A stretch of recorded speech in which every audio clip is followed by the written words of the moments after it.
Greetings, ladies and gentlemen, and welcome to a new episode of Iblis Manifestations podcast. On today's episode, it's my honor to have my very good friend, Mr. Mike Hill, from the band TOMBS, on Iblis Manifestations. He is also known for performing in Scorpion Throne, as well as being a podcast host, a fellow podcast host, I should say, at Everything Went Black, as well as the Necromaniacs podcast, which is about horror films and such. I did previously appear on the Everything Went Black podcast, I think not too long after the release of Trivex's Into the Void, which was January 2021. So I think this was just a little bit after that.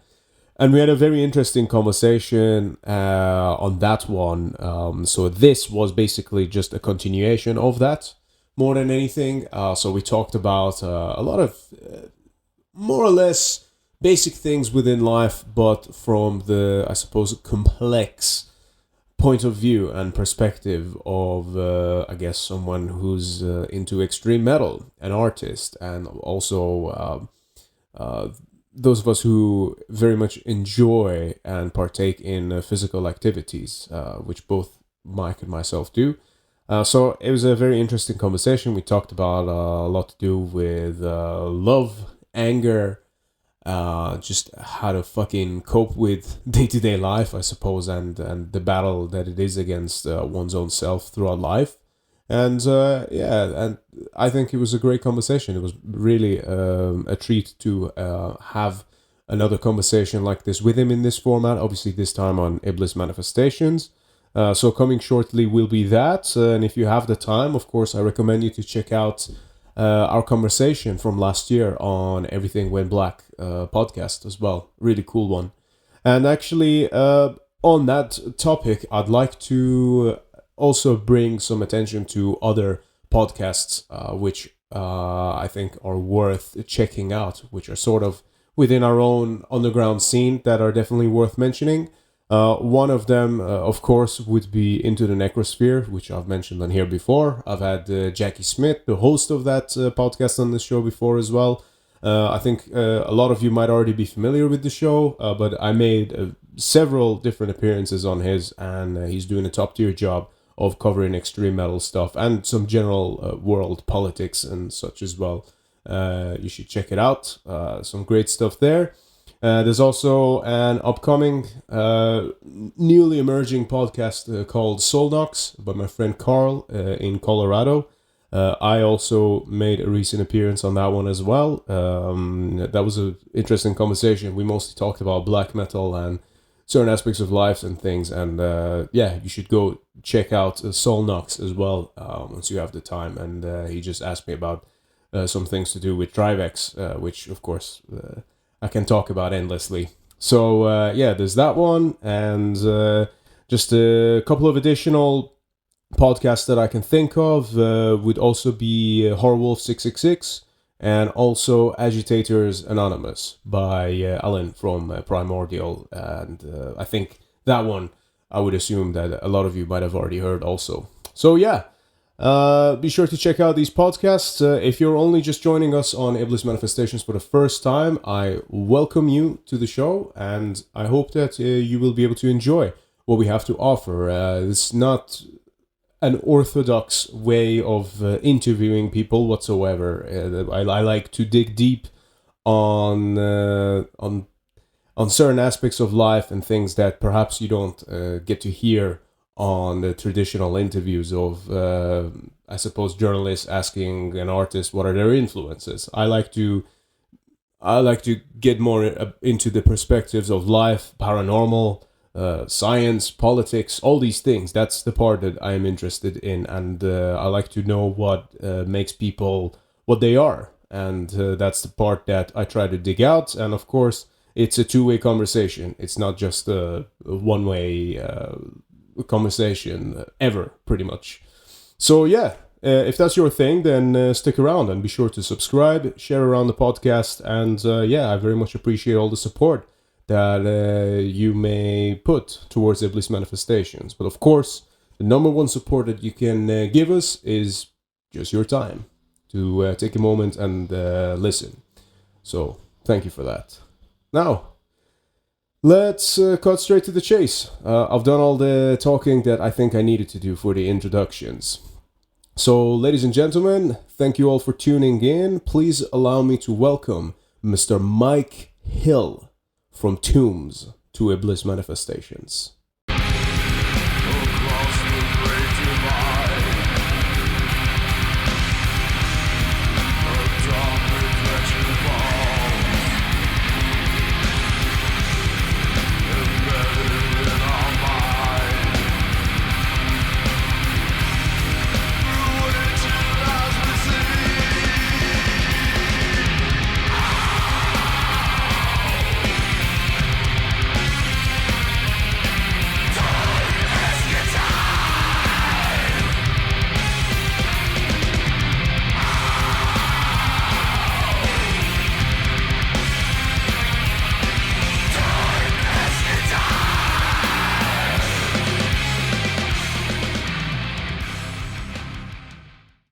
Killer. Right. Mr. Mike Hill from TOMBS in the house. How's it going, man? You okay? I'm doing well, doing well. Looking forward to the mightiest season of the year, which would be autumn. So I'm really excited for that. Okay. Yeah, of course. Of course. I mean, you've even got a song called November Wolves, right? That's right. That's right. It's Okay. written out of respect for autumn.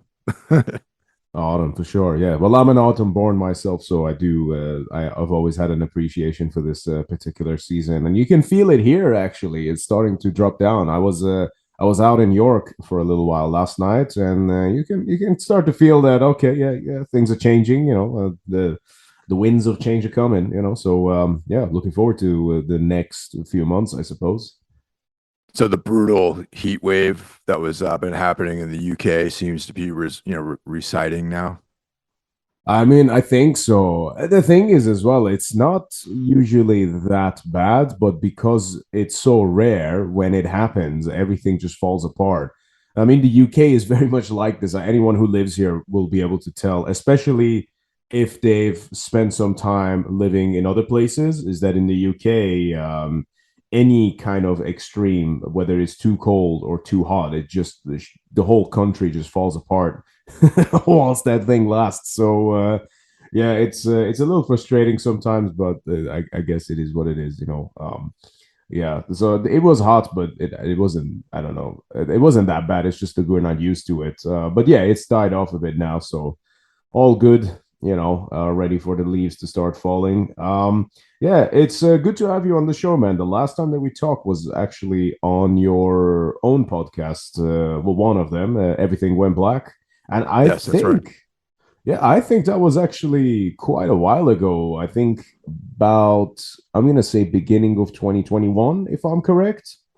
I think so, because that's when I first discovered you through our mutual friend Jackie's podcast, Into the Necrosphere. And once I started listening to the Trivax is when I started really dialing into what you've been doing. And I was like, I would really love to have you on and discuss a lot of this stuff. And oh, by the way, I want to congratulate you for the signing.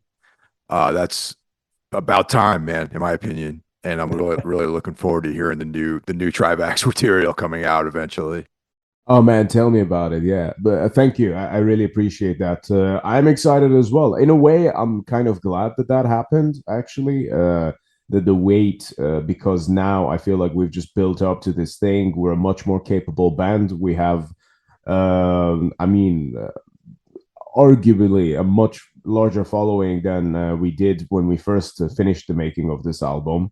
And we've done that purely just through, I hate to use the term marketing, but just general sheer presence and also our live shows. And we've built that ourselves with no really not much new music, with the exception of obviously Into the Void, which came out about a year and a half ago. So yeah, I'm very glad about that. So thank you. Yeah, I can't wait to get the new Tribex stuff out there and really fuck with people. But yeah, and you yourself, obviously, you released the Ex Oblivion as well, the EP. Very interesting release, man. I wanted to talk to you about that actually. What brought this on? Because I know there's some bands I've seen some of the bands do the whole format of releasing one original song and then doing like a covers EP kind of thing. I quite like the concept actually. But yeah, just tell me a little bit more about this one and how it came about. It's that's a kind of a funny story because it was unintentional that we actually released an EP. We had just a plan to do that one song and put a video together and use that to promote a tour that was supposed to happen at the end of 2021, but ended up not happening because we had some, personal stuff go on within the band. Yeah, nothing. I mean, family related things happened, and we weren't able to do the tour. So we had this track with no tour, nothing to really promote. So Season of Mist was their idea was like, well, let's maybe wait, try to do some other things. Like, so if you guys have any covers or experimental tracks or ambient tracks or anything like that, and maybe do something a little bit more ambitious and do it for the 2022. So we play around. Actually, the Kill by Death cover, we've been playing that for a while, and All Motorhead right, is cool. mutually one of our favorite bands, and some of the ambient stuff we had laying around, that was something I'd been working on. The Gigi Allen song, I've always wanted to cover Gigi Allen. I think he's an important person in extreme music. Uh, Absolutely, you yeah, know, fucking hundred I know percent. people have their, yeah. I mean, people. He's influenced black metal too, and I think that, I don't care about offending people. I just look at the content of the music and the integrity and the statement being made, and that's what inspires me. Not some, oh, this guy hurt my feelings, or I don't agree with this because this guy does that. Like, I don't care about any of these things. I just live in a purely objective world where you can make your own decisions and take certain things away from music and certain art expressions and apply that to your own life, regardless of what that person may or may not have done in his personal life. I like to separate all that stuff. So I guess in some ways, I wanted to include something that was reaffirming the fact that I'm not just like following the herd, into their politically correct world and still trying to cling on to being a free thinker. And Yeah, the other track, that's essentially, I've always embraced that ideology. So that's so all this stuff kind of came together, and there's going to be a vinyl release of the EP, and that came out just in time for our first U.S. tour after the pandemic. We went out on the road with Origin and Abysmal Dawn, and I that record recall. came out just in time for that. Yeah, Mm. so it was kind of perfect timing on that level. Yeah. That's great, man. Also, I think I can hear a little bit of clipping on your end now. So maybe if you could bring it back down just slightly. I don't know if it's just my end. But yeah, what you said about Gigi Allen, just going back, I think is so important. I mean, the whole point of this music, it's not the sole point of it, but an expected, I suppose, a side effect of it is the fact that your feelings are gonna get fucking hurt.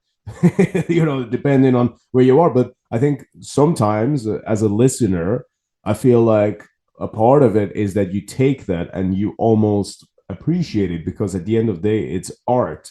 It's not entertainment that's only just going to cater to a certain thing. It's art, and when it's done as, I suppose, honestly and as expressive as it was, for example, in the case of Gigi Allen or many other people, I think that it's one of them. That's when it really holds up its true full potential.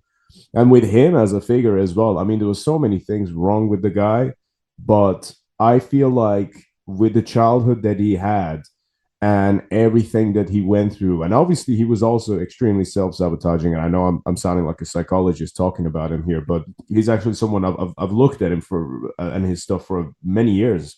And I feel like there's a really, really beautiful thing in the way in which he absorbed society and then just vomited the whole thing back out into it. And I feel like, and you can see that with the reaction that he was having in like the last year or two of his career, when he came out of the long I think the prison arrest that he had in like I think 91, 92. Then that's when he really came to his own, and you could see that in the response that people were giving him, and even the videos of the last day he was alive. You know, the whole town in, I think was it in like New York or something, the whole place was just fucking chaos, all because of him. And I think that's beautiful. I love that. You know, that's what this Yeah, music should do. yeah, and you said something very important earlier, how this is art, not entertainment. And I mean, I think both of our points of view with respect to making music is that this is not here for entertainment. This is an artistic, creative statement that Mhm. is an expression of actual emotions, and we're not really looking outward to the world for approval or validation. I mean, it's nice when people like your music or they appreciate it or they relate to you, but there's no entertainment element within any of the stuff that I think we're into, as far as it's we responding to the real emotions and the statements being made that way. And I, it's not, we're not partying on, like this is music to, like, put gel in your hair and go out and rage on the town. This is music that's introspective music and something that is supposed to move you on an emotional level. And that's what's always been important to me. And that's the music I seek out, is primarily something that elicits that response from me. Yeah, absolutely. I mean, for me personally, obviously that would be the preferred method of other people consuming my music, but I also try not to dictate that, because you can't control how people are going to perceive what you do and what you say and your music, because there's a universal law that how people perceive something is always a reflection of themselves, and the same applies to music as well. So if someone, like you said, if someone wanted to listen to my music whilst, like you said, like gelling their hair and shit to go out, I don't mind that too much, purely because obviously I don't write music for those kind of scenarios. However, I think that what we do with music and with bands, like when you're collecting vinyl, I feel like this is all a part of forming our own identity. So if this music is there to accompany you even in the most mundane aspects of life, I feel like that's still a very important and crucial thing, because your music is becoming a part of the identity of the person who is choosing to listen to it under various different circumstances. It can be like after they just broke up with their girlfriend, or after they just murdered their first victim, or just when brushing their teeth. It can be any one of those things. I think it all plays into like a similar kind of thing, I suppose. Sure, sure, yeah, definitely. But it's the first and foremost, the important thing for me is having a connection on an emotional Yeah. level, and having that resonate with somebody, and I mean, I like plenty of music that's purely entertainment, but there's a different inner circle of things that is dear to me and meaningful, and that's the kind of music I purport to make, is music that would hopefully be meaningful to somebody, and not just like a background music for, like, cleaning your apartment or, doing something like that. Yeah, I can appreciate that aspect of it completely. I think you pointed on on the connection part. I think that's what this is all about. So obviously, you said that we approach this like art, so it's not something that you do for the sake of validation. You do this purely for the sake of self-expression and freedom of speech, basically, right? But Absolutely. I also feel like there's this really interesting thing about it, that the connection and the validation that you get from putting something that's completely genuine out there is absolutely priceless. I mean, you can make the example of, let's create a hypothetical scenario here, because we were talking about wolves. Let's say that all of the wolves are expected to howl at a certain pitch, and everyone responds like that. But then let's say that you're going to be the odd wolf out that is going to howl at a different pitch, but then out of the pack you get, rather than the whole thing, you maybe get three or four or just a few wolves that will howl back at you but in the same pitch. And I feel like when, in the case of extreme metal, especially, or any kind of art, there is that kind of aspect to it that we're howling in a different pitch to what is expected, but that there are others like us that obviously, I mean, just the fact that you and I are even having this conversation, I feel like is a part of the whole thing. And I think that's really what's beautiful about this more than anything. Well, that was exactly the adjective that I was going to use, is how beautiful it is, because, we both were sitting in two different parts of the world having this conversation, yet we have a lot in common in that the same sorts of things resonate with us, and we relate on that level, and that's not it's just the way we are. Like, we're born a certain way. Um we see the world in a certain way. We might have gone through different experiences in our lives just to form this worldview that we have. But that is the one thing everyone has in common, that likes this sort of thing, that enjoys this culture that we're involved with. And that's the important thing, is to be able to connect to people who, are a little bit on the outside, who maybe don't relate to other people the same way, or maybe have their own points of view, which are somewhat outside of the mainstream point of view. And to avoid that alienation, there's a community of people out there that all partake and participate in this culture. And that truly is a beautiful thing. And that's something that I feel very grateful for. At least, I mean, forget about being someone who makes music, but someone who enjoys music, and the fact that I can hang Mhm. out and talk to people about bands I love, and literature that I like, or movies, or whatever, or even just having like a somewhat dark perspective on the world, that they don't think that you're some sort of, outcast or potential shooter or something like that, because you have these bizarre outlooks on life. Yeah, absolutely, man. And I think to that point as well, what you've done with the Ex Oblivion EP is very much kind of like that, where you've obviously expressed your own song with obviously the title track, Oblivion, which, by the way, sounds great. The drums are so fucking cool on that. And I love the vocal style as well. That Thank you. Thank is, you. it's just kind of, it's just more out there. You know what I mean? So I'm excited for whatever it is you're going to release after that as well. But it's cool that you've got I mean, you've got Motorhead and then you've got Gigi Allen. I mean, even Motorhead, you mentioned earlier, you said that it's a common band that you and everyone else in your band likes. I think if you're in a metal band and if there's anyone in the band who doesn't like Motorhead, that person needs to fucking get out. Like, what are you even doing here? But yeah, it's great, man. So here's the thing. I really wanted to sort of explore this further with you. Obviously, when we last talked, we ended the conversation with me asking you a question. I can't remember exactly how it went, but I mentioned your really old band, Anodyne, Oh, yes. from Okay. way back. Do you remember? And Yeah. then I Yeah. asked Now you we're at, about yep.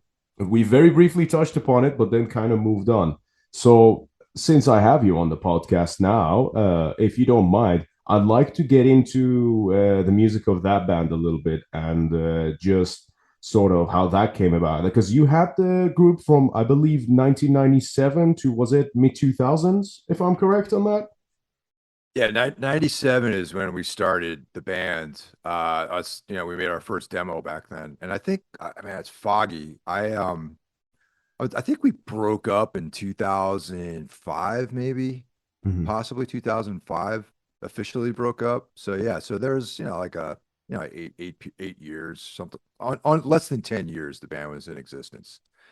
And yeah, it was just, once again, just going back to making music that makes you happy. Is happy is a funny term to use, but that satisfies you and makes you feel like your purpose in this world has some kind of meaning, and I was a lot younger back then. Um, I was in a lot more of a freer version of my life, was I was living during that period. And that band really was supposed to just be this like expression, like, of the pure disillusionment I had with the way my life was going, society, the world, every possible thing that you can imagine a young man going through at that particular point was embodied with that band, and it was like this very a very deep meditation on depression and nihilism and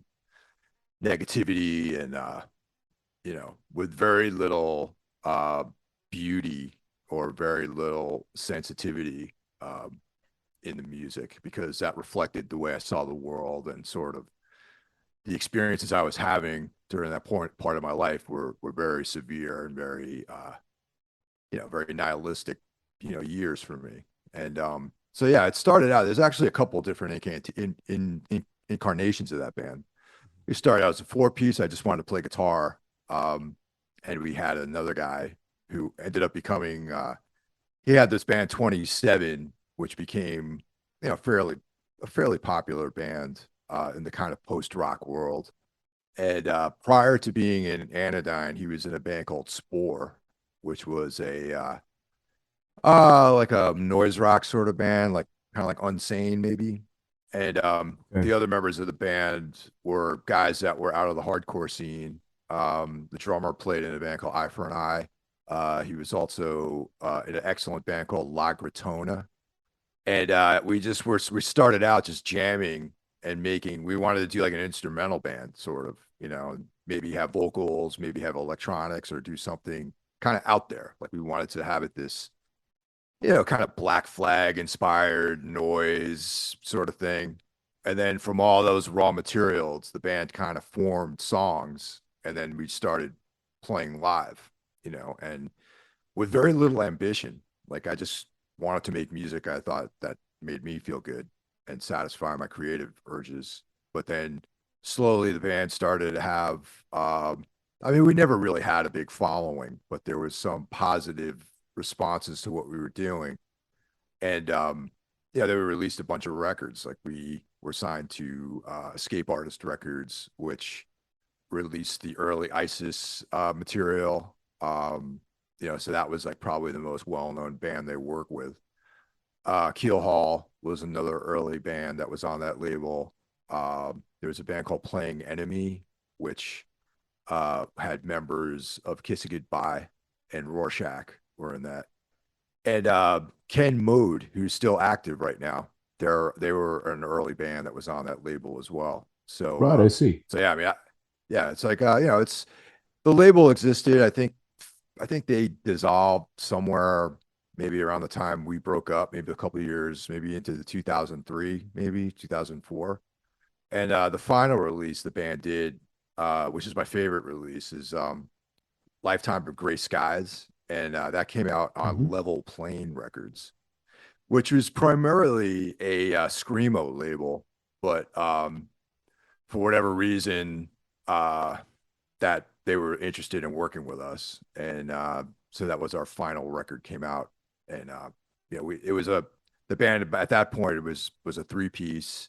Uh, that version of the band, that final lineup, existed for about half of the time the band was together, and that was the definitive version of the band, in my opinion, because that was the band that Mhm. toured extensively. We went to Europe. I felt like we were probably the best with that lineup, with myself, Joel Stallings on drums, and Josh Scott on bass. And that was probably the purest expression of that type of music and that kind of emotional output that we were having. And then when it was time to stop, it wasn't like there was any cataclysmic blowout. I hate you, none of that stuff. It was just one day we just all decided that we were all thinking that maybe the band had run its course. And I remember I have a very vivid memory. We called a meeting, and we all met in this field and like in this park in Brooklyn called McCarran Park.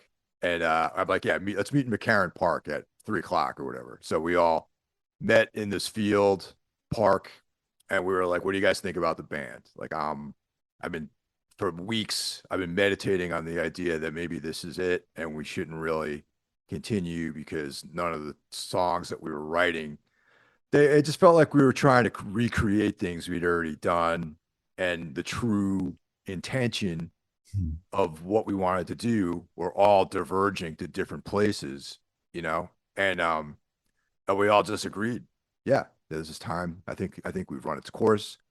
we had a European tour booked, but we ended up canceling it because we were thinking like, well, should we do the tour or not do the tour? And like just how miserable that would be knowing that you're out there for a month traveling across Europe, knowing that this is it and that's going to be the last time you do this together. And we decided that we weighed out whether or not we like two things. Who would we be letting down by not doing it? And who would we be letting down by doing the tour and performing in a way that wasn't the full-on version of the band, because emotionally we would all have this understanding that this is it, that we didn't want to do the band anymore. So ultimately we decided that rather than risk presenting the band in a less than perfect form, that it'd be better to not do the tour and have people, whatever people there were that liked the band, have this intact memory of us being 100% all the time. So that's why we decided to cancel that tour. And then we just all walked off in different directions. And that was the end of the band. And, if there were whatever small following we had was like, oh man, I'm really disappointed. I wish you guys would have put out one more record or whatever. But, that lasted for a few months. And of course, everyone forgot about everything and we just faded into obscurity. So, but everyone kept on working. Go ahead. What were you gonna say? Yeah, no, I was just gonna say that I'm so fucking glad I asked you about that. And I can see why I've had a natural curiosity towards this band, because I think the most prevalent thing from what you have just said is that this was purely an art project, which was meant his main function was basically just meant to have a pure and honest form of expression.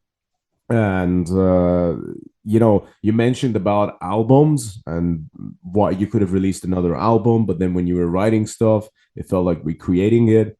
Well, I think there's a very important lesson in that for everyone in general, but especially people who either enjoy music but also perform it, because we as human beings, we constantly change, right? We are changing all of the time, and nothing is ever permanent. That's why I find it really weird when there are bands that will release like the same album 20 times. I mean, in some cases, I can appreciate the consistency. And if you've got a formula that works, then fine, why not? And if that's just who you are, then so be it. However, I think that when you've got bands like, for example, in the case of Anodyne, where you said that it was a relatively smaller following, I think that this actually gives the musicians a chance to just want to explore themselves and just perform what feels right to them. Like you said, that this was a meditative experience for you and it made you happy during a time of severe nihilism in your life, which I find interesting to hear. And it makes sense because the songs are so fucking angry.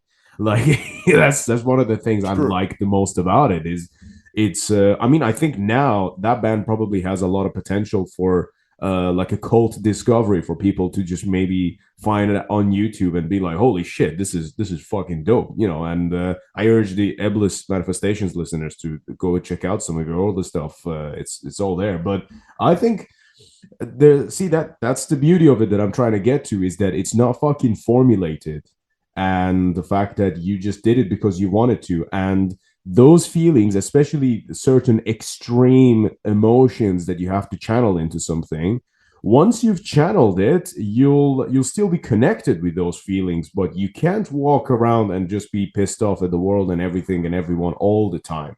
You have to exercise that, and through exercising it, it's not that the opinions and the thoughts will go away, but how you process them will become better, I should say, or you kind of gain experience in how you process those emotions and the filter that you have in within yourself that those things go through. And I think that the good point of this is the fact that it shows that true art is. I think this is the point, that the true art being timeless is a great factor here. because you released it for that time period and you got the shit out of your system, whatever it was at that time, and then you don't have to recreate that because you have already done it. And that's why I think it's important for bands and musicians to look at albums and songs as pieces that are representing the current rather than just, like I don't get this culture of just being signed to a label and then you're expected to release something that sounds like a certain genre that people expect you to sound like. So you just have to cater to that label. That to me feels like an artistic prison. I can't imagine anything worse than that. I mean, on one hand, it's great because it means that, let's say in the example of like a really big band, you're signed to, I don't know, like Metal Blaze record or whatever. And I'm not specifically talking about Cannibal Corpse here since I'm said Metal Blade, but uh, those kind of bands that it's just like it's great that you'll get to make a living from doing music and being in a big band, having a big following. But it's just like I don't get the thing of having to release something just for the sake of fitting into a certain sound that is expected of you now. I don't get that. Even on Trivax albums, it's like to me every song sounds like a different genre. Maybe when you put it all together, it sounds like one band, but to me, it's like I like it. I like to offer different journeys, not just for the listener, but even for myself as a performer. And I'm wondering if it was that sort of a mindset or understanding that perhaps led to the demise of the band eventually. And if in which case that's the case, then I think that's great. I think that's even makes it more valuable to me, if anything.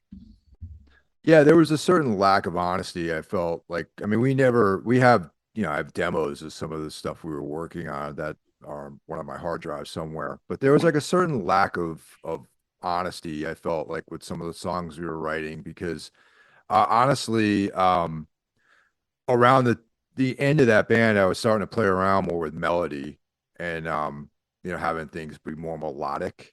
And the other two members of the band were going deeper into being extreme.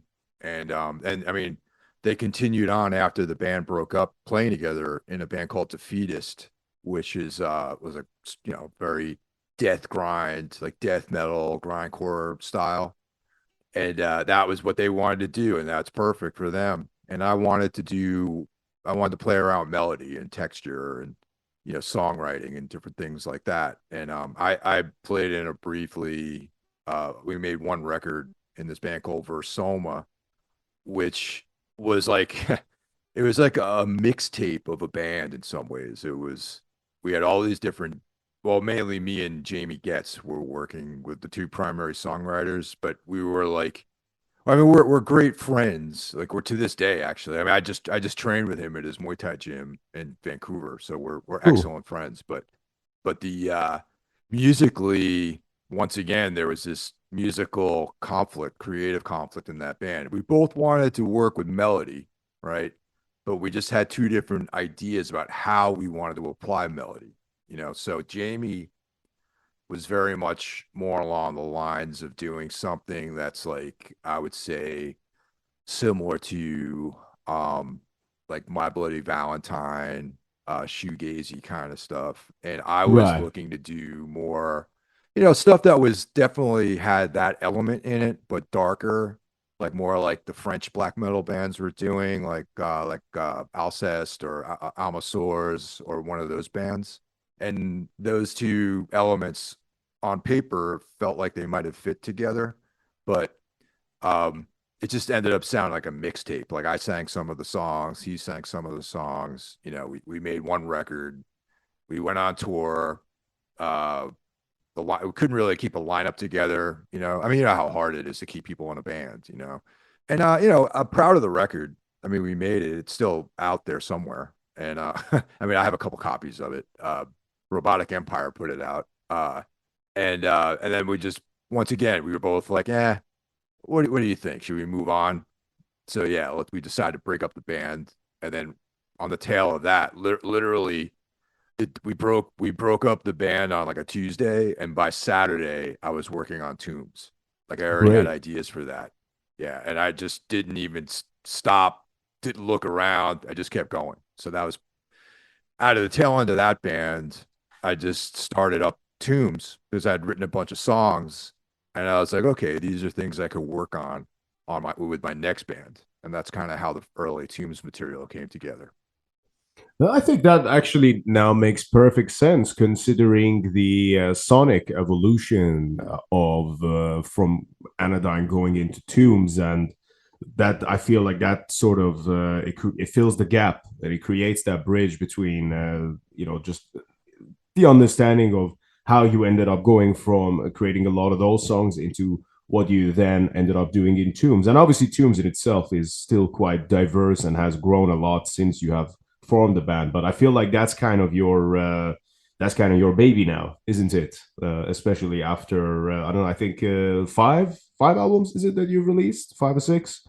Yeah, we're working Yeah, on number 6 right now. And yeah, I killer. mean, I'm the only guy left in the band. I mean, we have different eras, obviously. And yeah, I mean, it kind of did start out from the beginning as like a reflection of the stuff that I wanted to do. And once again, back to basics. Like the funny thing about Versoma was that even though uh it kind of only it was a very short-lived thing, there there were people out there that were looking at that band to be successful. Like there was this expectation that that band was going to be successful on a commercial level, um, because of the style of music we were playing. And it was like, okay, well, these are guys who played in these like noisy, extreme bands, but now they're making music that is more palatable, I guess, for lack of a better term. And that band just like never really went anywhere. It went in a big circle, and we decided this wasn't for either one of us. And then back to square one with Tombs, where I'm like, okay, I'm just gonna write songs I like. I'm just gonna write material that makes me happy or satisfied creatively, and pull in like all the things that influence me, and not necessarily have any kind of endpoint in mind, and just like start with a blank piece of paper and get going. That's to this day is pretty much how I approach the band. And that's why I think there's been so much diversity in the different records that we've put out, the different singles. And, there's been like a lot of diverse influences that find its way in the band. And because at the end of the day, I mean, there's no one, we don't have like, employees who earn their living off of being in our crew or anything like that. We don't have like, sound guy who depends on us to go on the road. We're a small band. Like we are fortunate to work with a great label, Season of Mist. I mean, we work with great labels. Relapse. We were on Metal Blade for one record, but I've never gotten away from the fact that I've never gotten away from being humble about what we do, and knowing that there's a limited amount of people out there who probably like the band or who appreciate the style of music, or um, that this band resonates with a very limited number of people. So it's always been the mission has always been to write meaningful music to us in the band, and me individually as the primary songwriter, and just keep doing good work, and try to be as creative as possible, try to push ourselves with the songwriting, find new ways to challenge ourselves, be it technical ability, technical, like speed, tempos, like play faster, or do more better lyric writing, like all that kind of stuff. I just try to stay motivated, and it's not hard to stay motivated because I always take in the breadth of great music that's out there. Like there's so many, like Trivax. There's incredible bands out there that are making meaningful music that I find inspiring, and so it's very easy for me to stay motivated to create. I appreciate that, man. Thank you, first of all. And that's great. I think you can definitely see and witness that progression. I mean, arguably, I would say Under Sullen Skies, which came out back in 2020, I believe. Yeah, I've got the 2020. vinyl here, by the way. Thank you for Oh, sending me that. my And pleasure. yeah, that's such a great sounding record. I mean, it's a great it's great for a company in the gym as well, actually, because it's like the aggression and everything, but then there's the hooks. I know I've said that to you before, but a really really solid record. So I'm excited to what you're gonna bring out with this next one. One thing that I really wanted to ask you, just like on a personal level, as artist to artist, fan to fan, whatever, gym fanatic to another gym fanatic. What's your relationship with anger? Because the fascination that I had with the main reason, like I'm kind of backtracking now, but the main reason why I even asked you about Anodyne, and obviously you even mentioned earlier on about Muay Thai and just performing extreme metal, and obviously your previous worldview of nihilism and things like that. I'm wanting to kind of extract all of this and perhaps get an understanding of your personal relationship with anger and rage and how you go about channeling that throughout your life. Well, martial arts have been a huge outlet for that to help deal with a lot of these feelings. If you I to this day, I mean, I don't compete anymore, but like to this day, like I still train like 5 days a week usually, and for 2 hours a night. Sometimes 1 hour only. Fridays I only train 1 hour, but the just that the ability to be humbled in a lot of ways, like it's easy to have your ego be built up in certain ways if you live in this world where you're never tested. You build up these scenarios in your mind. Like when you go to like a regular weightlifting gym, there's dudes who are like jacked, 600 pound squats, 400 pound bench press, But in some ways, I don't feel like the weird aggression that they have is because in some ways they haven't really been tested in like a hand to hand way. And I'm not saying that that makes you feel like some tough guy or whatever, but like you get to understand that there are people out there that can humble you in ways, and it makes you more aware of that, being humble, and not trying to be a tough guy or whatever term you want to use is. And having that outlet to go and push yourself in like a combat sports way drains any kind of that anxiety out of your psychology, your psyche, and you're super relaxed when you're done. And that sense of calm and relaxation and having to deal with stress situations in like this microcosmic way, like in a sparring session when you're doing rounds with people, and like you're being put under pressure in certain ways, and you learn how to manage that pressure and how to stay calm in these situations. When you're faced with pressure situations in real life, you understand that feeling. You know how to deal with your emotions and how to put a governor on your emotions from running wild and your brain spinning out and stress and anxiety and falling apart as a result of that stuff. So that's something I discovered through training. And I mean, I've done a bunch of different martial arts. I started in like Taekwondo, which is like, traditional martial art. And that was before Muay Thai wasn't even anything that anyone did when I first started training, martial arts. And then UFC. I started watching MMA, and I did jujitsu for a few years, and then I just got too many injuries doing that, and I focused on the stand up because that's always been more of what I liked. So that's what gets me excited, is like boxing and kickboxing and things like that. And that's how I ended up doing Muay Thai, and it's been a huge part of my life for over a decade at this point, and now probably closer to 15 years actually. And it's just a lifestyle thing, and I always find that centering, um, being able to go down to the gym or, hit pads or do drills or spar, in a controlled way like that. And yeah, it's a very necessary component to my life, and it keeps everything else even and in its place, having that outlet to release that negative energy, and also have people that are outside of your circle culturally that you may never run into. There's people from all different backgrounds, all different, vocations, age groups, people that if I just did my job and went to heavy metal shows or, extreme metal shows, would never meet any of these people.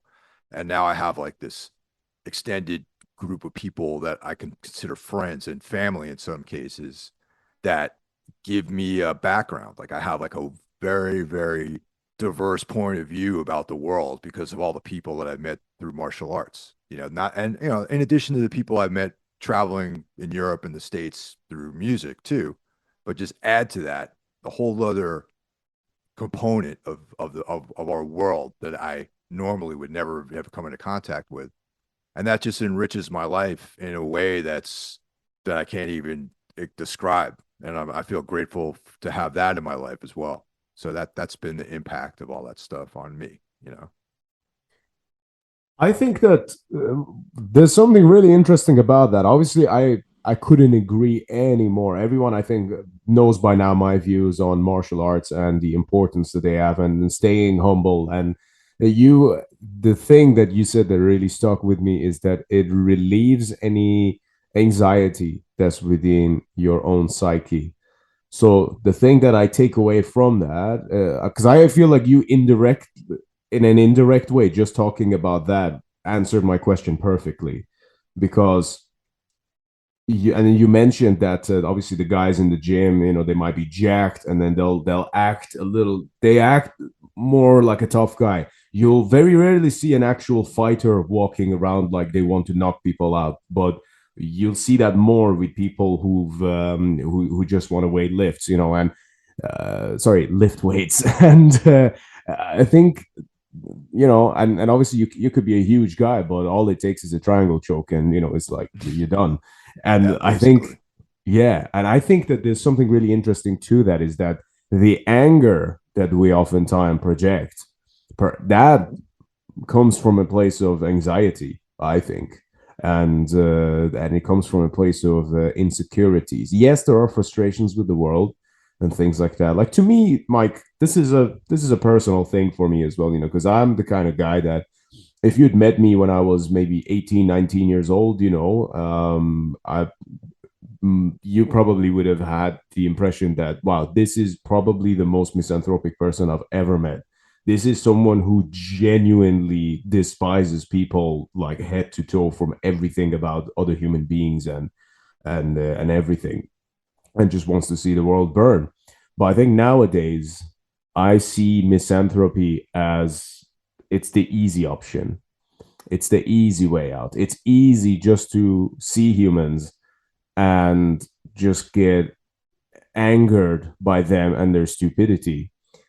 But I think what's the real, I think, honorable thing to do, or at least approach to take within one's own life, is to take that, but accept that you're also a part of that, and be able to see it for what it is, and rather than just hate it and be angry at it, think of, well, how can I make this better? And whatever that is, just start with yourself. And I think that this whole anger situation is very important because it always starts within, right? It always starts within. Is how you see something and then it pisses you off, and then and there's a lack of meaning. The lack of meaning. I think isolation, like from what you were saying and reflecting on the impression that I get from your younger years, uh, which I can actually relate to my own, Sure. is that it's the isolation and the lack of community and the lack of humility. These are things that lead to the severe anger that make you just want to fucking watch the world burn. And some people act on these things, whether it's, I don't know, like the crazy fucking school shooters, or any of these kind of really fucking tragic things that happen within the world and have done for a while. And I think a lot of it just comes down to lack of humility and being able to get over that inner anxiety and having the right outlets to do so. I mean, you even mentioned that one thing that we all know, especially in fighting gyms, there's always a sense of community there. You can be completely different people, but then you will all connect over that one thing, and you all trying to get better together, and somehow through that competition or whatever it is, you all do get better, and you form a bond that I think is just so necessary for us as human beings. Well, you hit on a very important thing about learning together and getting better because that's, even though like you and I both are very active and we're part of the extreme music community, and but things can get very competitive among bands, and it's very easy to fall into this pattern where if someone starts doing well and you're like, oh well, we deserve this and we deserve that, and that these guys aren't Mm. as good as this other, how that goes, you know what I mean?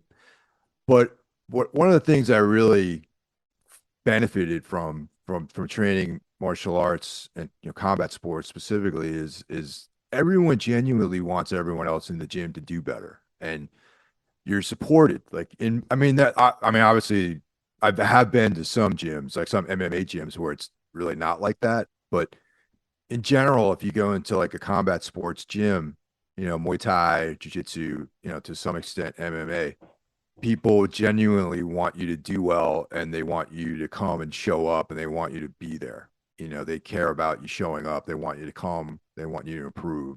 And when people on the fight team compete, everyone's pulling for them. And there's like this sense that we encourage you. We want you to do well and we don't want you to fail. And if you fail, it's okay because you can learn from your mistakes and get better and overcome.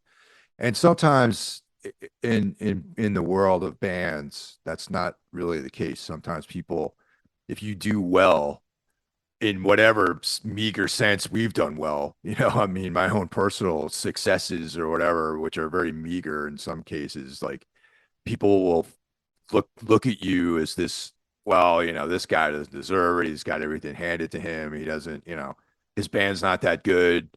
This guy can't sing. This guy can't play guitar. He doesn't know what he's doing. But rather than being like inspired or whatever, because when my friend, like I have, like for example, the band ISIS, I mean, I'm very, very good friends with all the guys in that band. And when they were becoming successful, I looked at that as an inspiration. I was like, wow, these guys are my friends and they're doing great and they're just blowing up, you know, commercially, and they're doing these incredible tours. And I found I was inspired by that. I thought that was like, well, how do I have to step my game up to like achieve these things rather than try to pull them down? I wanted to elevate myself. You know what I mean? And that's not the case with a lot of people. I feel like if you start doing any kind of improvement, people want to pull you into this like pit that they might be living in. That's just like that's bad for everybody when that happens. I think so too, man. It's that is really important, and you know what? In the UK, I mean, there's a lot of very positive attributes about some of the people here and the culture. Don't get me wrong, but that thing that you just mentioned there, everyone in the UK is they're so likely to get like that. There's this weird. I don't know if this is really the right phrase for it, but it's kind of a bit of a communist mentality where it's like, everyone's an equal, or like, and then as soon as you start growing out of that, then it's like it makes everyone uncomfortable. And then they, like you say, they try and pull you down rather than say, yes, yes, keep going. Fuck yeah. And it's not the case with everyone. There's obviously certain like smaller groups that I know, and they're super super supportive, but that's usually the very few people that actually they themselves want to grow, and they want to take responsibility for their growth rather than just sit there and have things just spoon fed to them. And I think that and that's really important, because I didn't used to think like this. I used to be like like there's this weird fucking paranoia and anxiety that you have. It's like you see shows that get booked, and on those shows, like let's say it's a festival, and then on that lineup you'll see a band that might be of like the same circle as you, but they might be like even smaller, and it's like, well, did this promoter purposely ask that band and not ask us, like, and then you start making these things up in your head, and then it's like, obviously that's usually not the case, but even let's say if it is, right? Well, fuck it then. Like you're not playing that show. Deal with it. There's plenty of other shows for you to play. There's plenty of other festivals to be a part of. And it's good to. It's really really important to just be humble enough and be also more importantly confident enough of what it is that you're producing as an artist, that it'll get you where it needs to take you, and you should focus on that rather than where you're not playing. You should focus on where you are playing, and cherish those opportunities and make the fucking most of them, and make the most of them in such a way that you will get more of them through that, rather than sit around and be better, and like biting into your fist, like, oh, they booked this other fucking band and not us, or like, why did this other band get signed to that label? Just focus on yourself. If anything, what you said is super important, and this applies to all areas of life, not just music. But I think music is a big part of it because of how a lot of us metalheads can think. And it's that if you see other people doing well, rather than try and bring them down, just try and do well yourself. Like let it kick your ass, let it light a fire there, and just go and do more and do better. And in that way, like the case of the gym, everyone elevates all together. It's a win-win all around. But you hit on something important too, and it's also the realization that I felt it, you felt it, everyone in any band has felt that weird envy of other people too. You know what I mean? It's like, okay, how come we didn't get asked to play, Psycho Vegas or whatever, or Hellfest. Hellfest or something? How come we missed out on, how come they didn't ask us this year? Why? What's Yeah. wrong with us? And how come this other band did? But it's like you just kind of like everyone goes through that. Every single band. I guarantee you, even like, maybe not Metallica, but like, I'm sure there's even bands that we love that we look of as we revere bands as gods, probably have the same experience with their expectations, but just understand that everyone has felt that. Even the band that you perceive as being ahead of you in some way have gone through those disappointments. And it's like, oh man, how come we didn't get that tour or something? Mm. And know that everyone has gone through it and that you're not the only person experiencing these emotions, and that you just got to sit with it and let it pass through you and get over it and move on, because something good will happen eventually.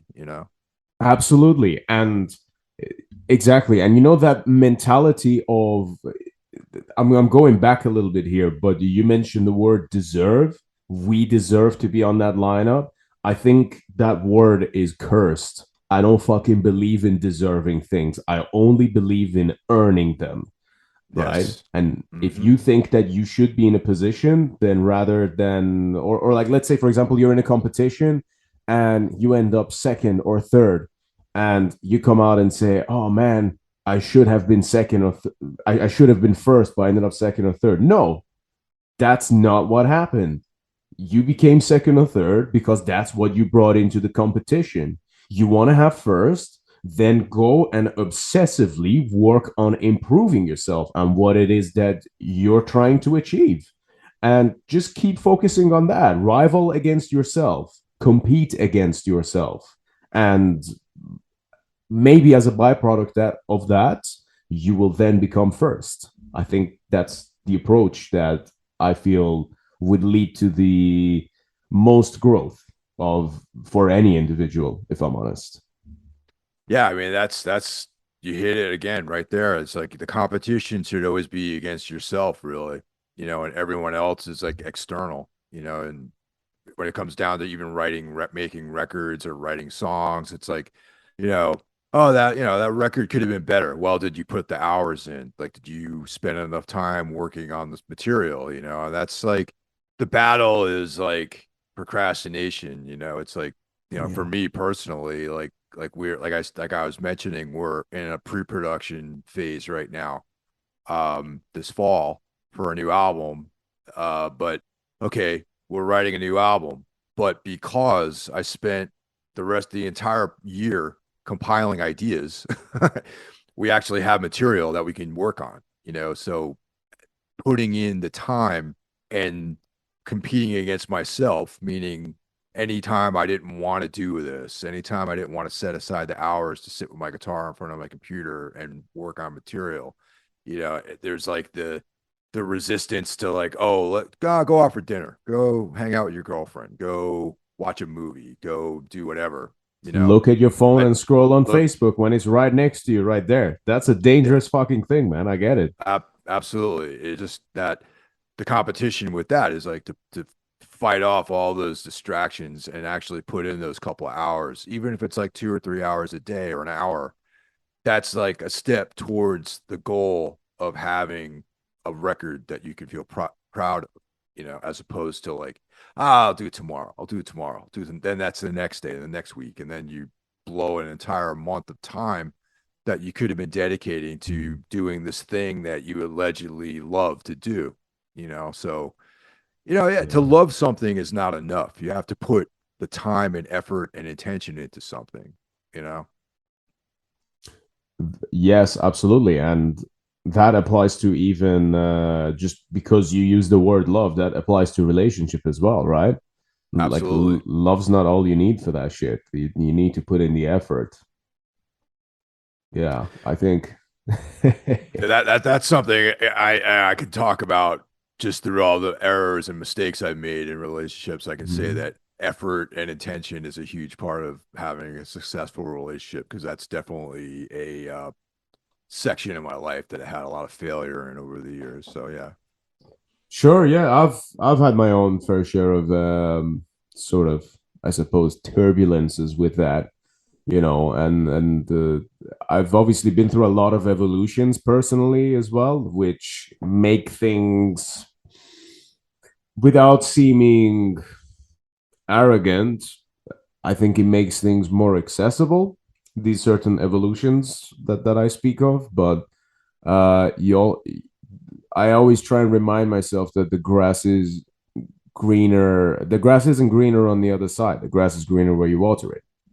And that comes back to the point of effort and commitment, and that loyalty in these things are a decision that are decisions. They're not just things that you go with, oh, well, we'll just see how it goes. No, they are decisions, they're commitments. It's almost like it's a project almost. yeah, It's like, 100%.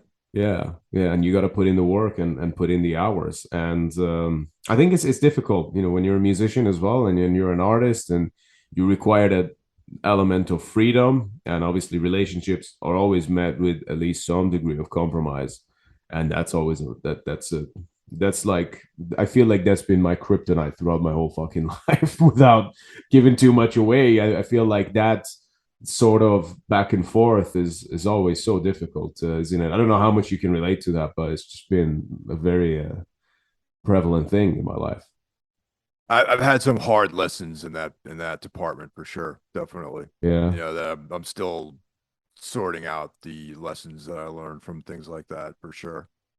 Sure, sure. I understand. I mean, yeah, it's just one of them things, it happens, and we all go there. But I think it's good to be open about it, but it's good to be open about it in a way of, rather than just expressing just feelings, but rather be open about things in a way of understanding your own sort of faults, I should say, right? Yeah, I mean that's being able to like objectively look at where you've made your mistakes and Mm. where maybe your ego or your might have gotten in the way or hubris or any of those things or maybe your ego hasn't even allowed you to see where you've made these errors, where you weren't honest with yourself or really honest with the other person or constructing a narrative that's not real. That's without going into too much detail, that's a lot of the stuff that I've been dealing with in past relationships. And, just, I took a long break from relationships, and now it's like starting to see that, maybe the benefits of some of these lessons, maybe. You fucking you hit it right on the head, man. We're getting a lot of those on this one, but you just mentioned the ego. That's a motherfucker, man. That's I think it's the culprit to so many things in those circumstances, just being, and you said the narrative that you create a narrative based around your own ego, and that you project a certain image because you feel it feeds your ego rather than feed the function of the thing that you have, which perhaps that is the thing that you need and not the projection which you're creating with your ego, right? Yeah, totally. And it's like Yeah. that is a constant battle because I mean we need our ego for certain things, to Oh, it's a great persevere tool. through Yeah. certain, yeah, but that when you unless you keep that in check, it can like overrun the rest of your life, and then create a lot of bad decisions and can hurt people around you and sometimes it's like this almost very very nefarious way because you might be thinking that you're doing the right thing, but it's your ego telling you, oh, I'm a good guy, so you should do this. But meanwhile, that is not really the right true way to go. It's just making you feel better because it's fooling you into thinking that you're doing the right thing. I know I'm vague, but I don't want, there's some deep, deep personal injuries that happen as a result of all that stuff that I just, it's neither here nor there. I think I was able to express the intent of that without going into any of the details to protect the innocent, that is. Sure. No, no. Listen, I understand, man. The timing of this is very appropriate, first of all, and I'm understanding what you're saying. I think in better ways than I can say. I don't know. This whole segment might have come across really cryptic to the listeners, but I'm sure there's ought to be someone out there who can relate to what's been shared, and or or I could, or I could just say, well, a friend of mine had this experience. It's always used the third person. sure. No, I understand that, man. But I think going back to our point on just general thing of humility and anger and anxiety, I think that getting a grasp of those things and doing the certain exercises that sort of ground you in life are exactly what's necessary in these particular types of situations, so that you can fucking deal with these things without completely fucking things up. Because, you know, I uh, I was watching the Mark Zuckerberg interview with Joe Rogan recently, which I thought it was so fucking weird that that was even happening. But there was one thing that he said that it kind of made me go a bit, aha. And it was that he said something along the lines of, it's the now my opinions of the guy obviously is, I'm not even getting into that. Like, I didn't even want to listen to it, but then I thought, no, you know what, I got to check this out. But one thing in which he said that really stood out to me was that it was something along the lines of, we as humans, we get our meaning of life based on our communications with other people. And at first I thought, oh, what a weird fucking corporate thing to say. And then I kind of, I chewed on it a little bit and I was like, huh, there is something very important to that. And really, I look at the entire state of the world. I look at everything that goes on in between people, and you see the effects of, like, you might have a knife pulled on you on a street and have your wallet stolen. And arguably, that's a far more life threatening thing than, say, a breakup. But nothing will affect you and impact you like, for example, a breakup does compared to the knife situation. And I'm not saying that's not like traumatic or whatever, but I think there is some point to that our most complicated part of existence is in fact human communications, and the way in which we balance our egos off of each other, whether it's through a relationship, through a working environment, through even competitive fighting. And there's always this weird thing of, like, who gets to take more, who gets to give more, who gets to be beneath one, who gets to be above one, who gets to be equal. And these things, I mean, I was watching my friend's cats earlier, and like, you can tell that between the two cats, one of them, who oddly enough is the older one is the bitch of the other cat, and waits for the other cat to eat first before he comes forward. And I think that's fascinating. That's the thing about this existence and the way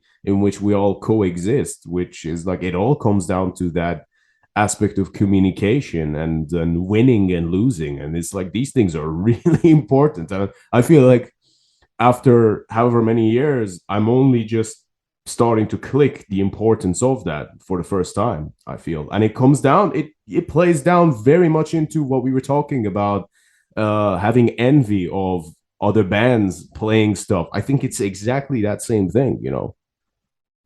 Yeah, that's a hard one, man, because like, you really you believe in your mind that you deserve these things and and it's like, well, who works harder than us? And no, we're better. But it's like, I mean, I could speak about this stuff because I've felt all these emotions, myself, over the years. But it's also like the big difference though is how you act with those feelings, like how what you do as a result of feeling that. It's like you can have that initial impulse.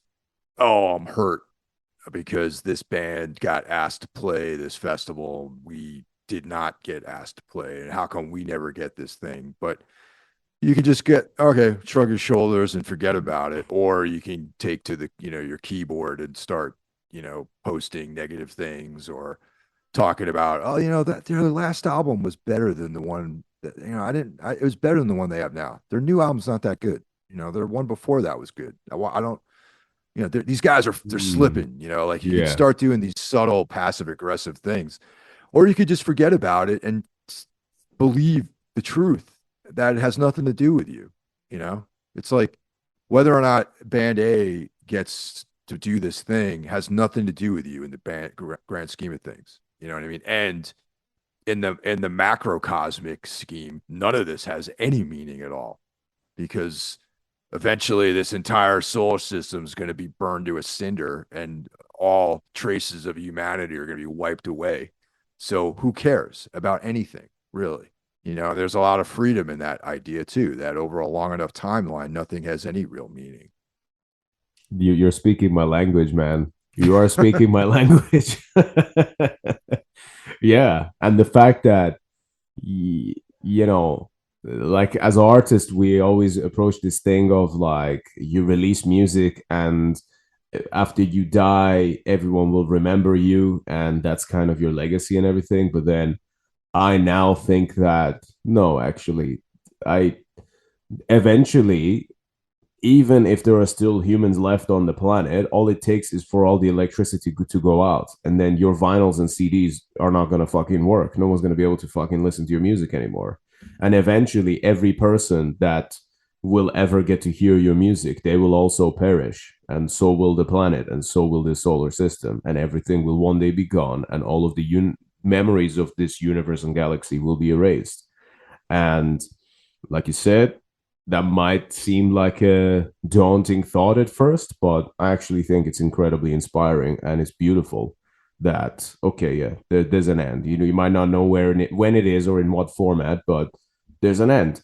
And, you know, uh, and it might not be an instant end either. It might be just a subtle drift into nothingness and void. But either way, that's somewhere in the future, right? And I think that's exactly what should make us feel extremely grateful of being where we are. The fact that you can express yourself, the fact that, for example, you and I can sit here, like you said, on different parts of the world, talk about these things, which are relatively niche, but also equally very universal, I feel, and just make the most of what you got and just enjoy living, I guess. Do what you will.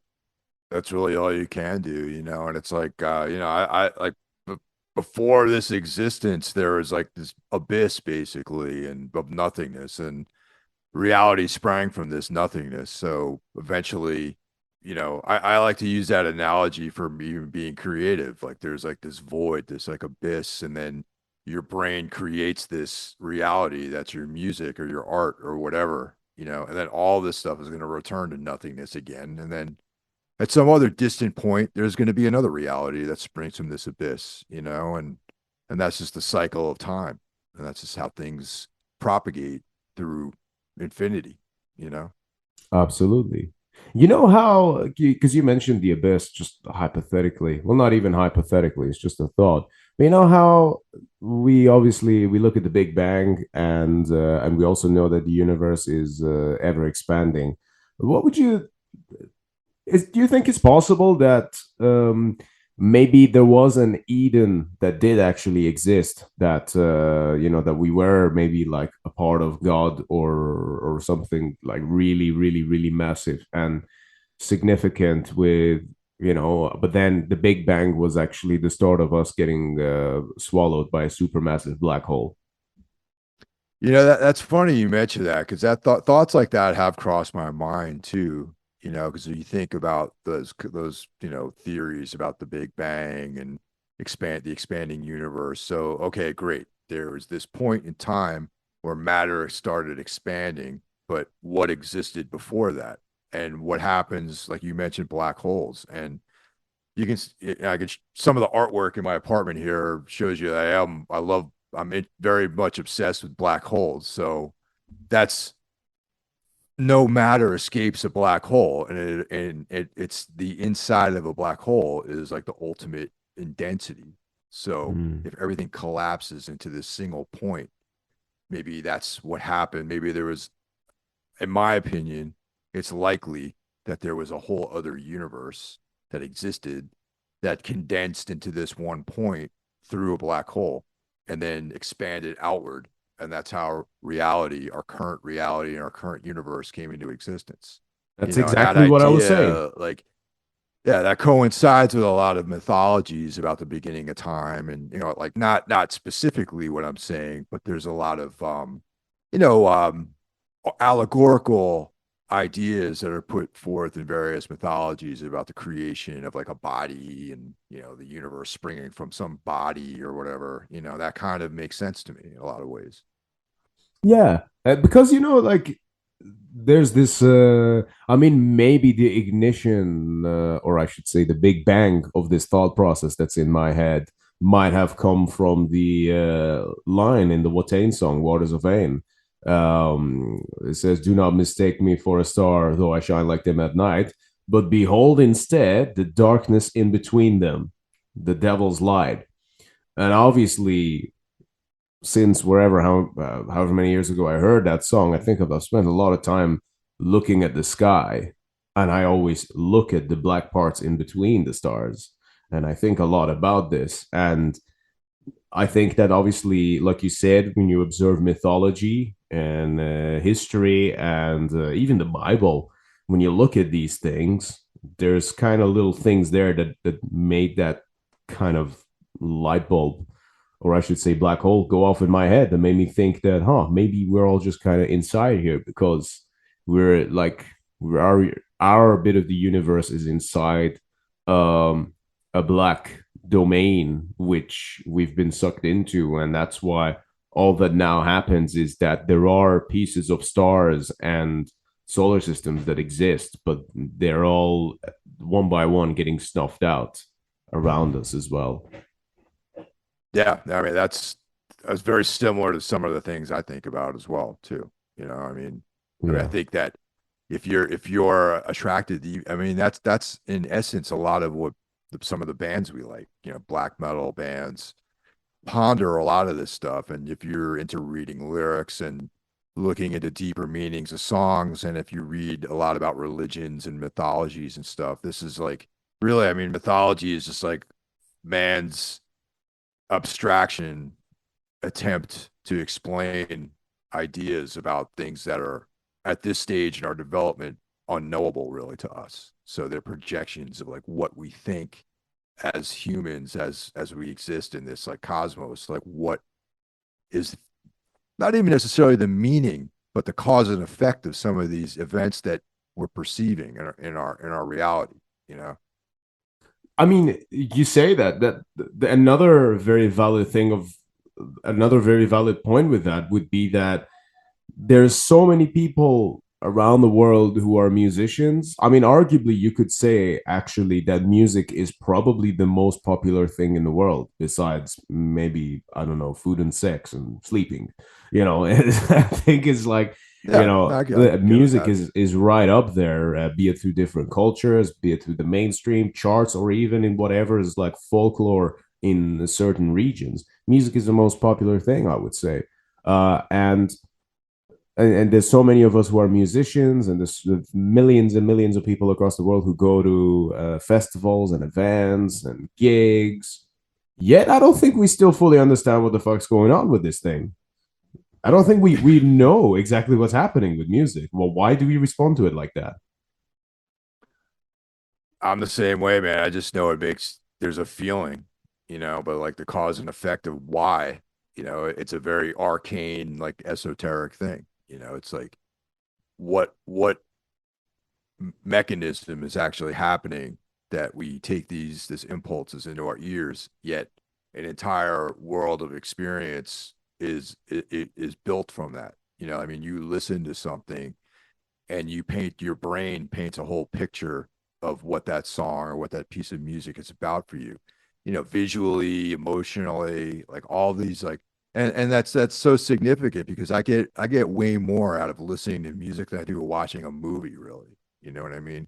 Because the movie's like someone kind of figures it out for you. They're presenting their interpretation of the story, but you're interpreting lyrics and sounds and you're creating your own story with it, and it's not a it's the best music to me isn't literal. It's not, like the song tells a story. There's a beginning and an end. The story is up to you to decipher from the code words, the code that's inside all the lyrics and the music and everything put together and all that layers and the atmosphere and all that sort of stuff. And it's more of an intellectual exercise than I think than watching I mean, I love films, don't get me wrong, but Sure. there's a lot more brain activity around digesting music, I think. I completely agree. Yeah, because it's always leaving you with the imagination. I think that's what the fascination comes in with vinyls and holding like lyric sheets in your hand and stuff like that. And that's where I think we could all agree why a band like Bathory was so fucking impactful back then, because it's you got no internet around there in that time of the world, and you're just buying these LPs, and that style of music was very fresh. And then there's all these crazy fucking lyrics and this obscure sound, and like the impact that must have had on everyone at the time is that you start imagining what this person who's creating this music must be like. And that's why he was like, people were like sending him fucking dead birds in boxes and shit like that. Yeah. It's like, it's, I think that's really a beauty of this whole thing. It's that we imagine things. And that's why sometimes, I mean, I'm someone I like music videos, but I only like it when they're done right, because sometimes if you don't have a music video and all you got to look at is maybe some artwork, maybe some live photos of a band, or maybe some band shots, if that's all you have to look at, or sometimes only artwork, like you don't know what the band looks like in the case of, say, Deathspell Omega, or at least there's no official band photography, you're then left to fucking imagine, like, where the fuck is this sound coming from? And I think that's great. That's really exciting because every person's interpretation will be completely different, but there's that sense of obscurity where you can connect over. I love that. That's really cool shit. Yeah, the only thing that's similar to that is reading. Like, I'm very fond of reading and I love literature and all that stuff. And if you really think about what you're doing by reading a text, is like there's these symbols that you take in through your eyes, and your brain assembles that into words and meanings. And once again, your brain is painting a picture. But that's very literal and very cause and a very, very much like a narration that follows a trajectory and a pattern. But if you take that and put it aside and you listen to music, music is like much more abstract because there's no pattern in it within it that takes you through the story. It's like it's even another step that your brain has to do is to interpret lyrics and the different atmospheres and layers and emotions that you get from the music and then assemble its own image in your head. So both of those things are two of my favorite things in the world because it's like such an exercise for your brain, you know, and it allows you to expand your own imagination and creativity by enjoying all these things, and that's totally a necessary and very critical part of my experience in this world, and I hope I would like other people to feel the same way about it because it's such like an enriching part of my life, and I think a lot of people feel the same way about it too. Totally, man, but this is why I also sometimes feel a little weird about studio footages because I don't want when someone's listening to your music to just imagine you sat there playing riffs to a click track. You know what I mean? Yeah, This is no, so much totally. bigger than that. And it's almost like a form of it's like a poetic form of binaural beats. Let's say you've got the three blocks here, and what binaural beats do, for anyone who's not aware, is that you've got the two different frequencies in each headphone, and then depending, I believe, on the difference between those two frequencies, you will then your brain will imagine a certain level of frequency in the middle.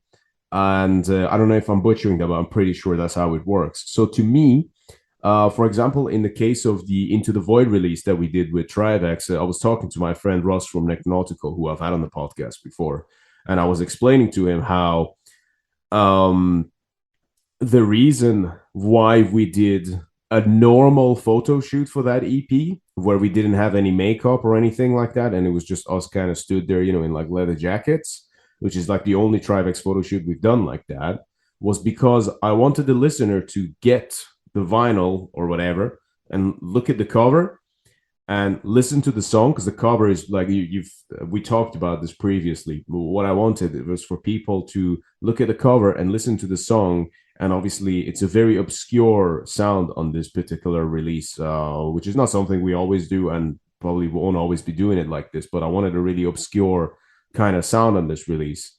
But at the same time, I wanted the normal band photo shoot. Why? Because it's exactly to your point. It's that thing of it's imagining it. Because on one hand, you've got a normal picture of a band, and on the other hand, you've got this really weird, obscure sound. So what I wanted to create as an experience for the listener was to imagine the in between, which is the band in its full gear, covered in all our shit, and actually performing the song in this void of Trivex, and that's sort of what I wanted to create, which is exactly basically what you just described, the experience of listening to music and getting to actually imagine things for yourself, which is a very powerful experience, I think. Yeah, no, that's exactly right. That's something I look for when I enjoy music too. Yeah, yeah, absolutely. And that's what's precious about black metal. It's like you don't like it because it sounds like shit, but rather because the fact that it sounds like shit is making you think harder to imagine what's going on. And Burzum's like a prime example of that, I think. Oh yeah, that's exactly what comes to mind because that was the first band I ever heard that sound that way, and I was like, interesting. Everyone's trying to sound better, but this is not obviously something that's concerned with sounding better, but yet it's making me feel these feelings, these emotions, and it's not just like some guy who couldn't afford to make a nice demo. It was like a Yeah, very intentional thing, and that's what I responded to. absolutely. And what's weird about it is that you listen to some of those records, they don't even sound bad nowadays compared to some of the other stuff that's out there. I mean, for like 90s equipment, actually, the album sounds good. The keywords are pretty clear. Yeah, no, totally. Yeah. Yeah, I love it, man. Well, listen, so you guys have obviously you've been back performing live with Tunes, and I know that's like a really smoothest fucking transition ever, but you've been you guys have obviously when we last spoke, there was no you guys hadn't gone back to stage and gone back to the live shows yet. So for me, I find the live experience to be an incredibly transformative experience. I mean, I was just on stage 2 nights ago, and I fucking like, it was.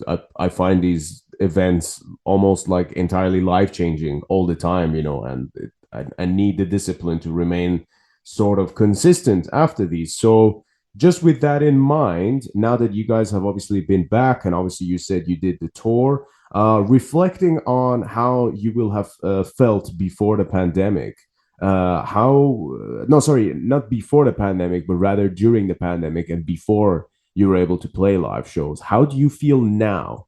that you've had the chance to obviously do the tour that you mentioned and play all these shows. How do you feel? How do you reflect on this sort of transition? Well, during the pandemic, I felt like the idea that maybe I died had actually come into my mind, that maybe like I really had died, and what I was now was like some other strand in the multiverse, and this is a different life, and I was a different person. And then when we started touring again, I realized that, oh, actually, I'm the same person again. I went through a thing that was horrible, and a lot of other like related horrible things happened during that period. And by going back on tour and being able to perform and get into that, just the routine of being on tour, being around the guys in my band every day and other friends in the other bands, and seeing people that I hadn't seen in 2 years, where in normal times, like for example, I normally we would go through like Los Angeles like 2 or 3 times a year, and I would see people I knew out there like 2 or 3 times a year. Then 2 years with nothing, you're not seeing them at all. But Mm. seeing everyone again, seeing the country again, going to, the same old highways, performing on stage, the routine of what it's like being on tour, of like loading in, carrying your equipment, sound checking, setting up, waiting. It just brought everything back full circle to me. And I feel like myself again, and now that I'm back from tour for a couple of weeks, few weeks, about 2 months now, we had something in the fall which got postponed due to the other bands in the package had some visa issues. So that whole tour got pushed to the spring of next year. I was really looking forward to going back out again and continuing living my full life again, because that is a huge part of who I am and the way my life is. But it feels good. I feel alive again, and it's like, I mean, it's a huge, very important cathartic thing that you're able to do. And once you make that part of your lifestyle, to not have it is devastating. And the return to it is completely cathartic and invigorating. So that's exactly how I feel right now. I feel optimistic. I feel like there's life ahead of me instead of behind me, and it's a good feeling, you know. That's good to hear, man. I can like instantly relate to that one. Yeah, if for me personally, in some ways, it was good to go through the thing of not being able to do this again because it was a reminder for me. It was like, ha, deja vu. It's like I'm back in Iran again. It was like, so I kind of obviously not exactly the same circumstances. Like it was even far more isolated for me than it was back then. But obviously in the absence of this wonderful outlet that we call metal music and performing live shows. But I can understand completely what you are saying. And I think just the routine factor of it is a big part of this too. And you mentioned that you feel like yourself again. I feel like when because bands decide not to play shows all the time. Bands decide to break up all the time, and or musicians quit all the time as well. Be it a tragic thing, or in cases of some musicians, probably a good thing because they sound like shit. But you know, no, I think it's not it's a sad thing sometimes when people just give up rather than go through. But I think that happens all the time. But it's not as bad because it's by choice, right? Yeah. Or at least some kind of a mutual understanding. And if it doesn't work out, you can always like go back into it. But it's just the fact that you can't choose if you want to be doing it or not. And I think that was the hardest thing about it. It's like, let's say you are inside a cage, but you hold the key. You can leave the cage whenever you want, but you can stay inside the cage if you want as well. But this is a case where you're inside the cage and you've got no key, so you just become feverish, and it's like, fuck, let me out of here, let me out of here. It's that control thing. And I think that's kind of what happened, really.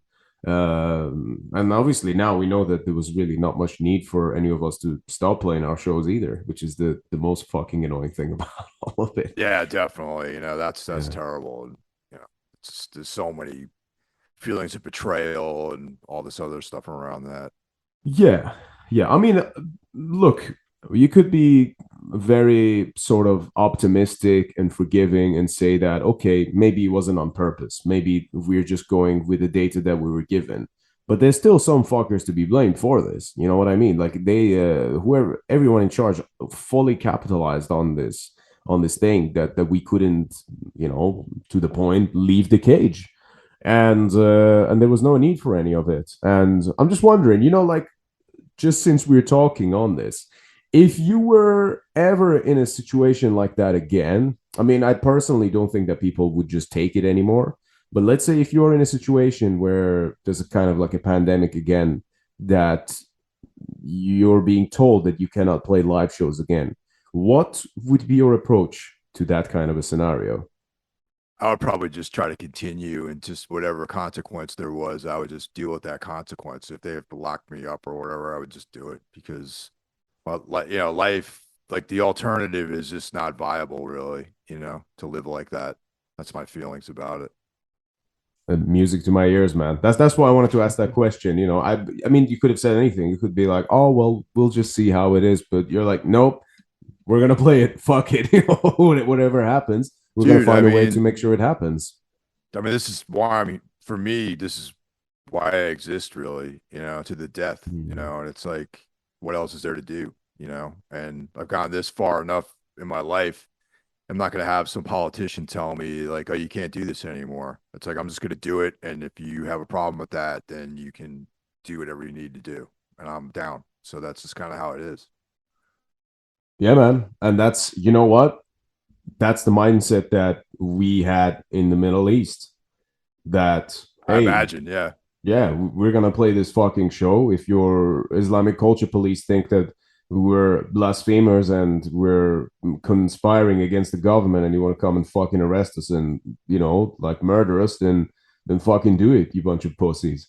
But we're gonna do it anyway because, like you said, this music's it's everything. It's that freedom, and this is why that this now ties back perfectly to exactly what we were talking about, the fact that we do this as art and for the sake of honesty of expression rather than fucking entertainment, because entertainment sounds like employment, like someone's paying you for a service. It's like, no, we're creating this thing. It's almost like a service to us, and you get to be a part of it. You don't have to be a part of it, but we're giving you the opportunity to do this. And I think that's exactly what that is. Absolutely, man. It's always been, that's the mindset I've always brought to it, and for better or for worse, maybe if I had more of the other thoughts, but Yeah, that's not true to me. That's not true to who I am, really, you know. absolutely, man. Well, I fucking love it. You know what? On that very inspiring note, I think this might be a really good spot to end the episode. Mike, fucking pleasure talking to you, man. I feel like this was long overdue. Always. I can only apologize for not asking you sooner because I feel like you would have been one of the most obvious guests for me to have brought on the Dude, podcast when I first started it. But I mean, I'm glad we finally did this. I'm always here for you, man. Always, Yeah. And definitely it was, I figured sooner or later we would chat again about this. Yeah. Yeah, no, I appreciate it, man. I appreciate you coming on, and I've really enjoyed this one, actually. Do you know, is there anything you'd like to share with the audience or any of the listeners? Anything you want them to keep an eye out for? Just sometime next year there'll be a new Tombs record. And also before that, we're gonna have some more singles and fun stuff like that. Like we're recording more material than we need for the album with the mindset of releasing some singles, maybe 2-song releases, things like that, some splits with bands that we respect, things like that. And then next year it's going to be touring nonstop, once around that record, and we're going to be doing a lot of stuff on the road next year. Unfortunately this year things got skewed a little bit, but we'll be back next year for sure. Fuck yeah, man. Sounds awesome. I mean, judging on how Ex Oblivion sounded, I'm really fucking excited to hear how the newer stuff is gonna sound after that. So fuck yeah, keep it up, man, and yeah, keep doing what you're doing. And yeah, I very much appreciate you coming on. No, it was a And pleasure. It was a pleasure. fuck yeah, brother. Thank you very much for having me on. It was a pleasure and an honor. And yeah, I hope to see you soon, man. Absolutely, man. Fuck yeah, really, really enjoyed it, and I'm sure there'll be something like this again in the future. So yeah, and obviously, as always, I wanted to say thank you to all of the listeners of the podcast as well. Thank you for tuning into Iblis Manifestations. I hope you guys enjoyed the conversation between myself and Mr. Mike Hill from TOMBS. And fuck yeah, we'll see you all in the next episode. Cheers. Take care, everyone.